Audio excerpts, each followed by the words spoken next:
Pablo Emilio Escobar Gaviria, SCAR, S., the 1st of December 1949 to the 2nd of December 1993, was a Colombian drug lord, politician and leader of the Medellín cartel. He is likely the richest and most successful criminal in world history. 1. Some sources say that he was the second richest criminal ever, after Amado Carrillo Fuentes. 2.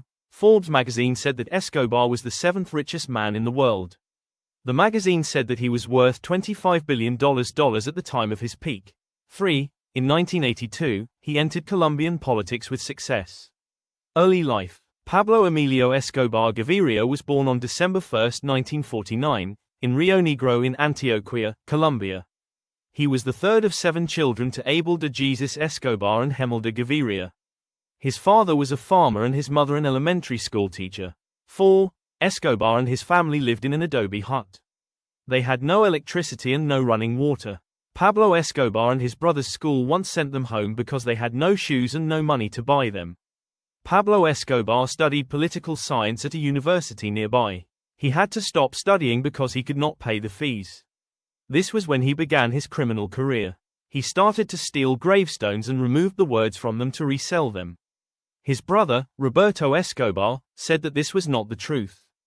He said that the gravestones came from cemetery owners whose clients had stopped paying for site care. Escobar then studied for a short time at the University of Antioquia. 5. After this, Pablo started doing whatever else he could do to make money. He sold illegal cigarettes and fake lottery tickets. He even stole money from people when they left the bank. At the age of 20, he was already a famous car thief. 6. In the early 1970s, he was a thief and bodyguard.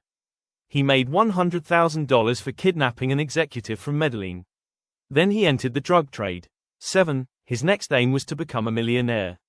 Therefore, Escobar worked for the multi-millionaire and smuggler, Alvaro Prieto. Escobar became a millionaire at the age of 22. Rise to Power. The book The Accountant's Story, 8, which Pablo Escobar's brother published, Roberto Escobar, discusses how his brother became rich.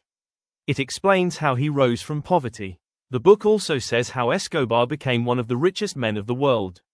He led the largest and most successful criminal enterprise in world history. 9. At times, the Medellín drug cartel was smuggling 15 tons of cocaine a day. This was worth more than $500 million. They sent it to the United States and sold it there. According to Roberto Escobar, Pablo Escobar's accountant, they spent $2,500 a month for buying rubber bands to wrap the stacks of cash. They had more illegal money than they could store in banks. Therefore, they stored the bricks of cash in their warehouses. About 10% were destroyed each year because of rats. 10. In 1975, Escobar started to develop his cocaine trade. He even flew a plane himself several times, mainly between Colombia and Panama. He smuggled a plane load into the United States. Escobar later bought 15 newer and bigger airplanes, including a Learjet and 6 helicopters. There were no drug cartels then and only a few drug barons. There was a lot of business for everyone. They bought the cocaine paste in Peru. They refined it in a laboratory in a 2-story house in Medellín. At first, they smuggled the cocaine in old planes. The pilot could earn as much as £500,000 for each flight depending on how much he could smuggle. 11. Soon the demand for cocaine in the United States increased. Escobar started to organize more smuggling ships and routes. He also improved the sale networks in South Florida, California and other parts of the USA. Escobar and Carlos Leder worked together to develop a new drug center in the Bahamas, called Norman's Cay. Leder and Robert Vesco bought most of the land on the island. This included an airstrip, a harbor, hotels, houses and boats. They also built a warehouse to store the cocaine. From 1978 to 1982, this was used as a central smuggling route for the Medellín cartel.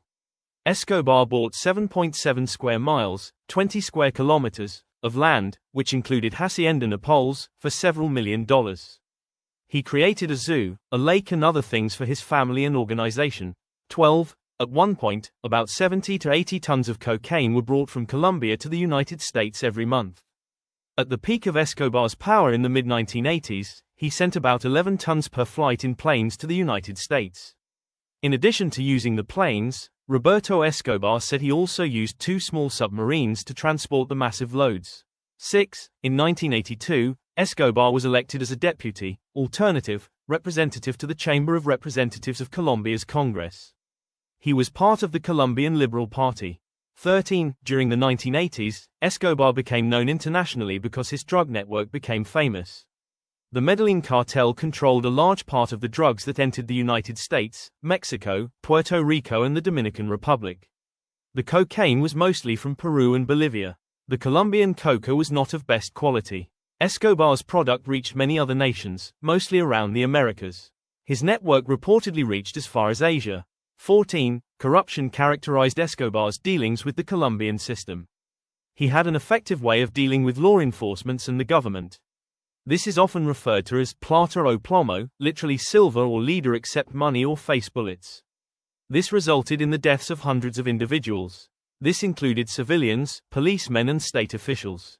At the same time, Escobar bribed many government officials, judges and other politicians. Escobar was responsible for the murder of Colombian presidential candidate Luis Carlos Galán. The Cartel de Medellín was also involved in a deadly drug war. Their enemy was the Cartel de Cali. Drug business. Pablo Emilio Escobar Gaviria once said that the cocaine business was simple. You bribe someone here, you bribe someone there, and you pay a friendly banker to help you bring the money back. 15. In 1989, his Medellín cartel controlled 80% of the cocaine that was sent to the United States. The United States and Colombian governments saw Escobar as an enemy. At the same time, Escobar was a hero to many people in Medellín, especially to the poor people as he built houses for them. He was a sports fan, and built football fields and multi-sports courts. He also sponsored children's football teams. 16. Escobar was responsible for the construction of many hospitals, schools and churches in Western Colombia. This made him popular with the local Roman Catholic Church. 17. He worked hard for his Robin Hood image. Escobar often gave money to the poor through housing projects and other civic activities. The population of Medellín often helped Escobar by watching the police. They also hid information from the authorities, and did whatever else they could do to protect him. Despite his popular image among Medellín's community, Escobar was well known among his business associates to be a calm and sensible partner to deal with.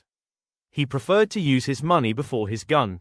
His brother said that Pablo Escobar knew that money generated more loyalty than fear. Violence was often unnecessary. The Colombian cartels quickly managed to make Colombia the world's capital for murder with 25,100 violent deaths in 1991 and 27,100 in 1992. 18. Escobar gave money to his hitmen as a reward for killing police officers. 600 officers died this way. 19. Today, other countries, such as Guatemala, South Africa and Venezuela have more murders than Colombia. 20. Personal life. In March 1976, when he was 26, Escobar married Maria Victoria.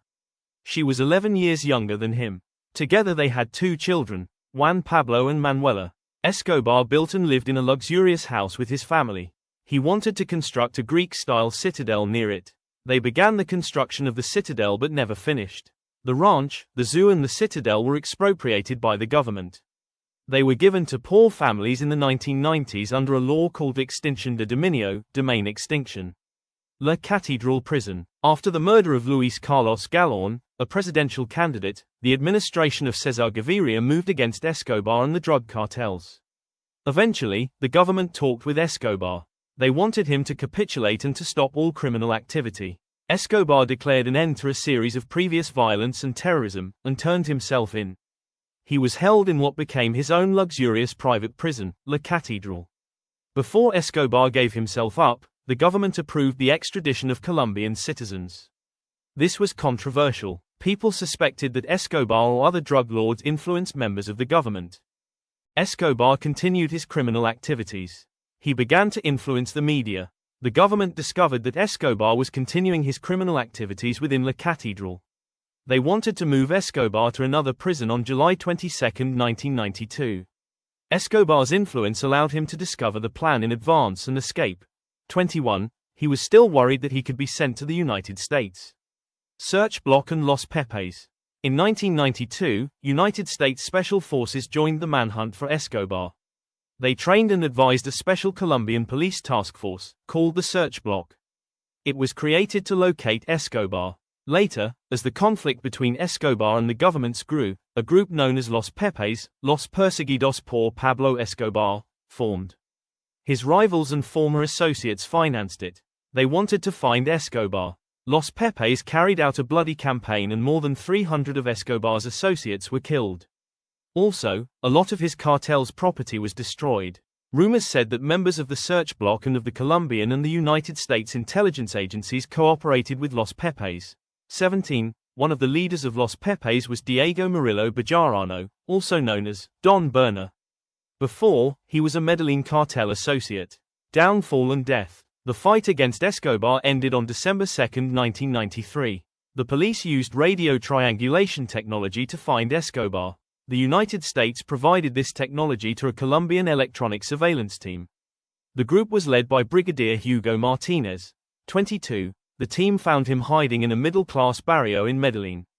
With the permission from authorities, a firefight with Escobar and his bodyguard, Alvaro de Jesus Agudelo aka El Limón, happened. They tried to escape by running across the roofs of nearby houses to reach a back street, but both were shot and killed by Colombian National Police. 23. Escobar suffered gunshots to the leg, torso, and the fatal one in his ear. It is not known who actually fired the final shot into Escobar's head. It is also unknown whether this shot was made during the gunfight or as part of possible execution. There is wide speculation about this. Some of the family members believe that Escobar could have committed suicide. 24, 25. His two brothers, Roberto Escobar and Fernando Sanchez Arellano, believe that he shot himself through the ears. He committed suicide, he did not get killed. During all the years they went after him, he would say to me every day that if he was really cornered without a way out, he would shoot himself through the ears. 26. The autopsy showed that there was no stippling pattern found around the ear, which suggested that the shot which killed Escobar was fired from further than an arm's length away. 27. After Escobar's death and the fragmentation of the Medellín cartel, the rival Cali cartel rose to power. Exhumation. On October 28, 2006, Escobar's body was exhumed by request of his nephew Nicolás Escobar. This was 2 days after the death of mother Hermilda Gaviria, who opposed the exhumation. Nicolás Escobar wanted to verify that the body in the tomb was in fact that of Escobar. Escobar's nephew also collected DNA for a paternity test claim. According to the report by the El Tiempo newspaper, Escobar's widow Maria Victoria was present recording the exhumation with a video camera. Virginia Vallejo's version. On July 4, 2006, Virginia Vallejo, the television news speaker, offered information in the trial